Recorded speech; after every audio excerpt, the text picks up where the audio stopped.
Hi everyone, Shreya this side. I hope you all are well and doing great. तो आपका सबका एक main question था कि मैम क्या लॉ के पेपर में स्टेप मार्किंग होती है। तो यहाँ देखना ध्यान से, ये क्वेश्चन कर रखा है बच्चे ने, ठीक है।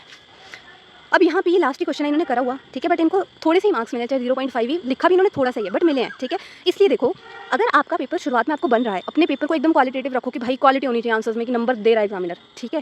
बट अगर आपको पेपर नहीं बन रहा है ना, टैकल नहीं कर पा रहे हो पेपर, या फिर ऐसा है कि सब कुछ ही भूल गया है, लास्ट में आपके कौन से क्वेश्चन बचेंगे, ऑब्वियसली बात है जो आपको नहीं आते होंगे, ठीक है, और उसमें परेशान होना बनता है जब टाइम कम रह जाए। तो जो बन रहा है लिखो, हो सकता है उसमें से कुछ तो आपका मैच हो जाए, कोई कीवर्ड एग्जामिनर को मिल जाए जो क्वेश्चन में हो, कोई लाइन ऐसा कोई प्रोविजन मैच कर जाए, ठीक है।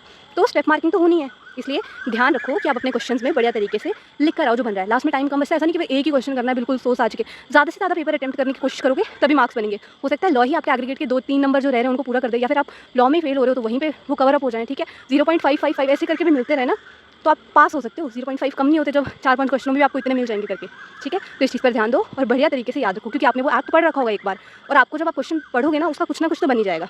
तो take care of it, thank you.